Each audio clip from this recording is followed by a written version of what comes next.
Hello and hi everyone. Welcome to the first video of Path D, where we would demystify all the myths about pathology and together dive into this beautiful world of pink and blue.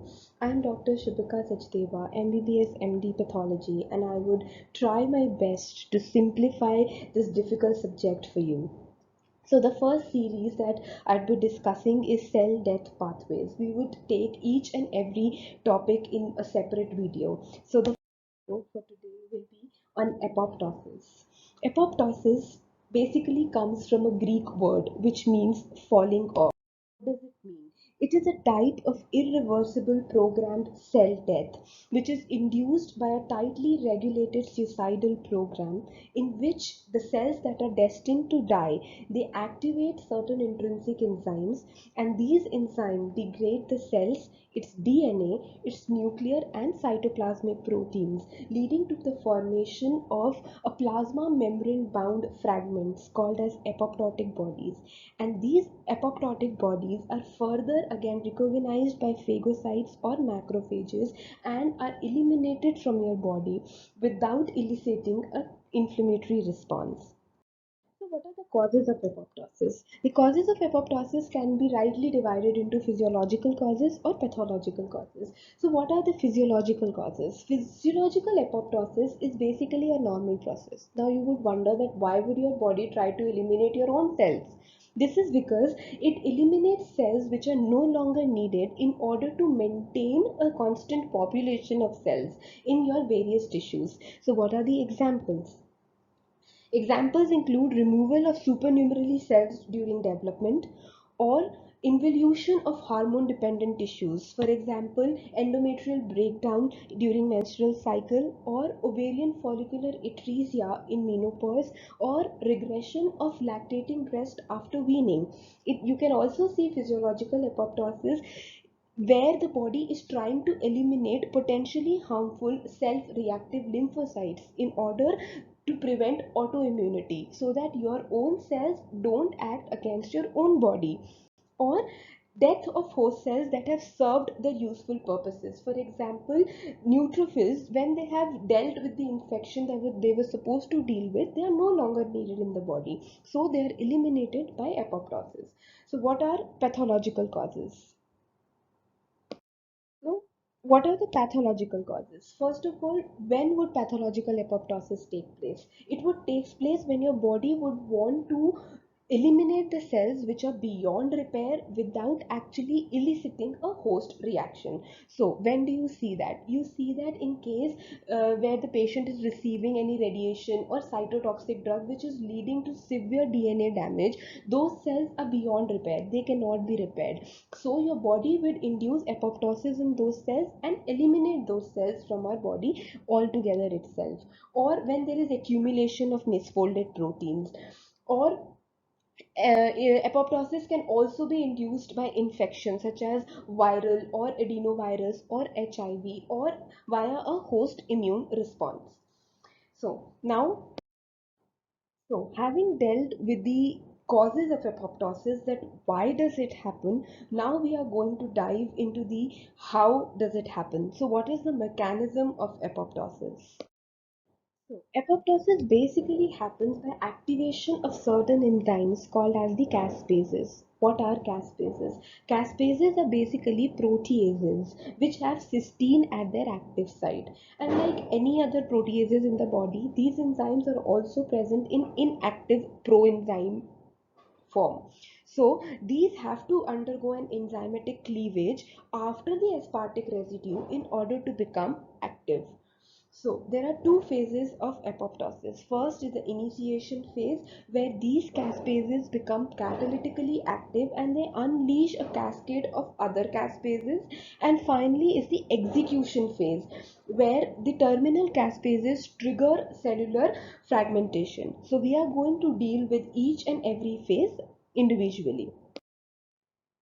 So initiation of apoptosis can occur in two ways, either by a mitochondrial pathway or by a death receptor pathway. So the mitochondrial pathway is also called as the intrinsic pathway of apoptosis, and it is responsible for most of the physiological and pathological conditions.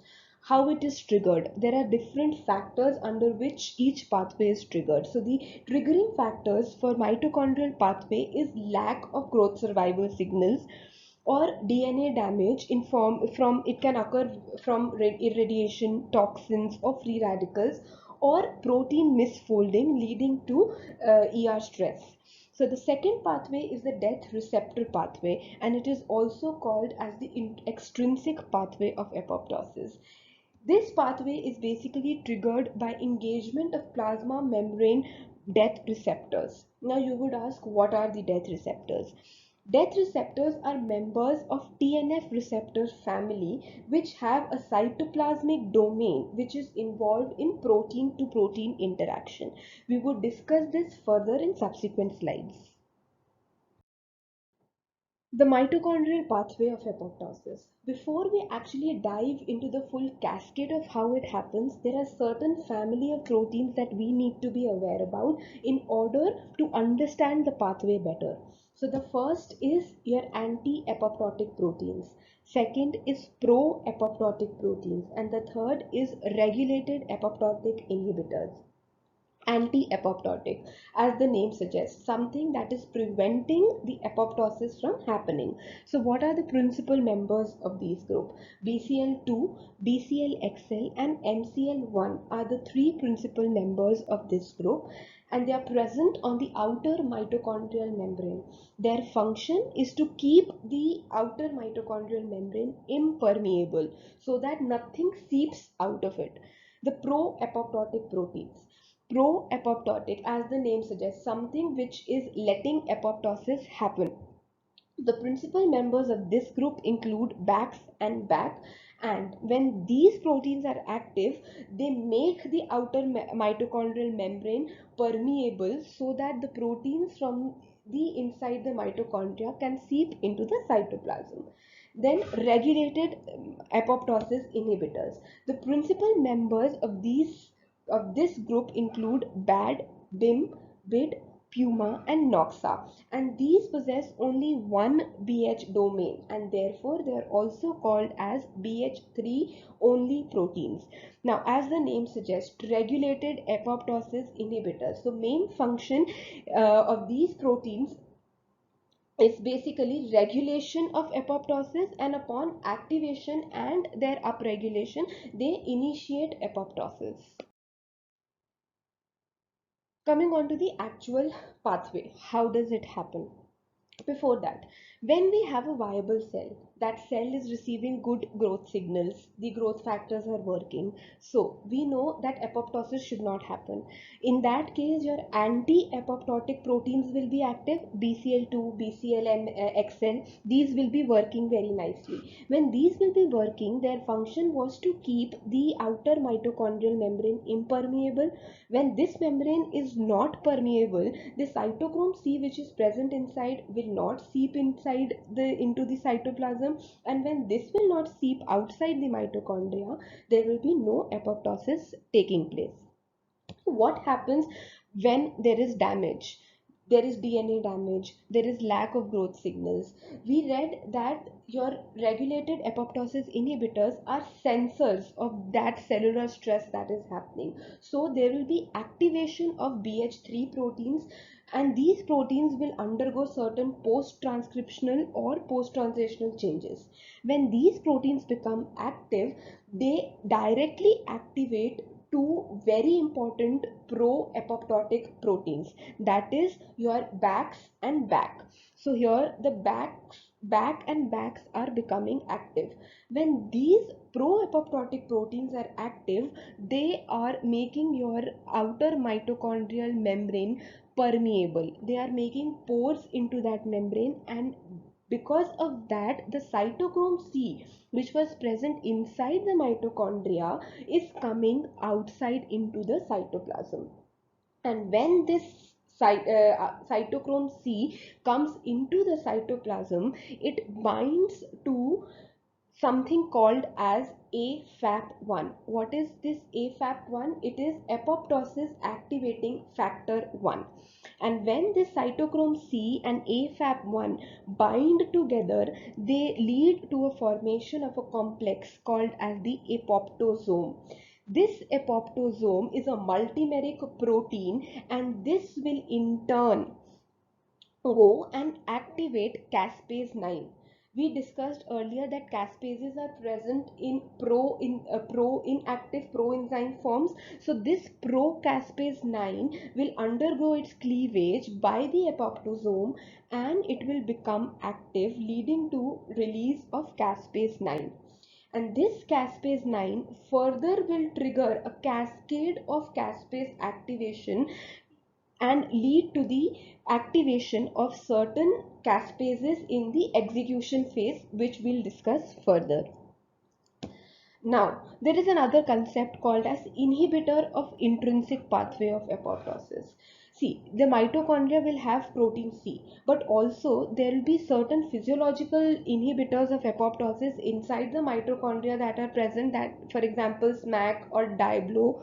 So these protein also seep out. So once the process of apoptosis is appropriately dealt with, these proteins bind and they neutralize all the cytoplasmic proteins, and they block inappropriate activation of caspases and prevent further apoptosis from happening further. This is just a simplified version of what all we discussed in the previous slide, and you can take a screenshot of this and read it later. Moving on to the death receptor initiated pathway of apoptosis. This pathway is basically initiated by engagement of plasma membrane bound death receptors.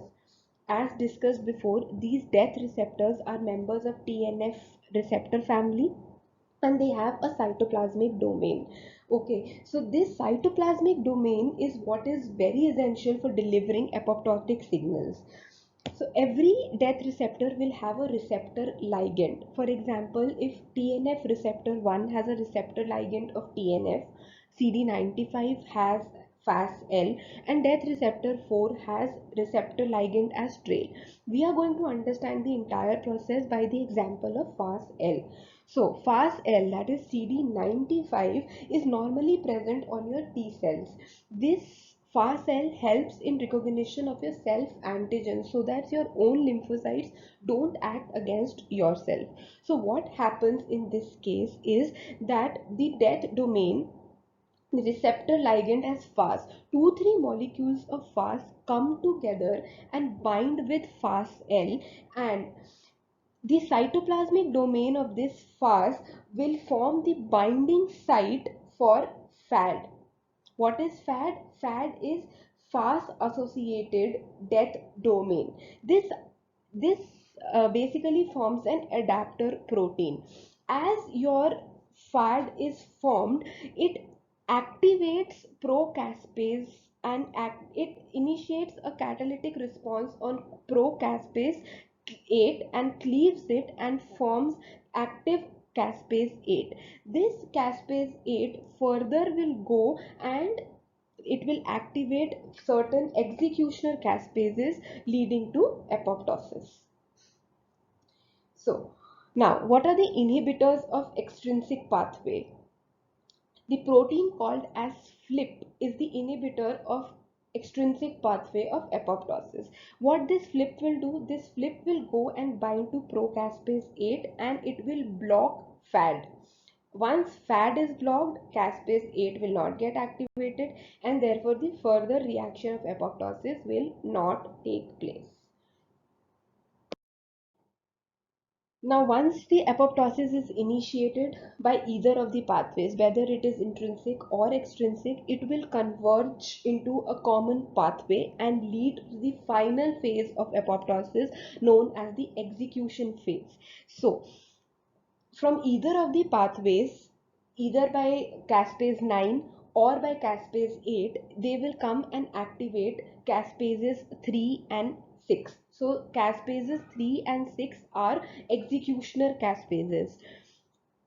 These 3 and 6 will go and act on the cellular components of the cell, and they will lead, and they what they will go and do, they will go and they will cleave the inhibitor for DNAs. Once the inhibitor for DNAs is cleaved, this DNase enzyme becomes active, and once this is active, it leads to DNA degradation. What else they'll do? They will go and proteolyze the structural components of the nuclear matrix, thereby leading to fragmentation of the nucleus, and they will also lead to the formation of membrane blebs and apoptotic bodies. Okay, so now when apoptotic bodies are formed, DNA is degraded, nucleus is fragmented, all of these fragments needs to be removed from your body, correct? So how will that happen? That will happen by the process of phagocytosis. And phagocytosis of an apoptotic cell is very characteristically known as efferocytosis. Now, how will the macrophages or the phagocytes will recognize that this is an apoptotic cell, and this needs to be removed, not your normal cell? So there are different mechanisms for that. First, there is a phospholipid called as the phosphatidyl serine, which is normally present on the inner side of your plasma membrane. Okay, in a normal cell. So when there is an apoptotic cell in the body, this phosphatidyl serine flips on the outer side of the plasma membrane, and macrophages recognize this particular phospholipids, and they know that this is the cell they want to target.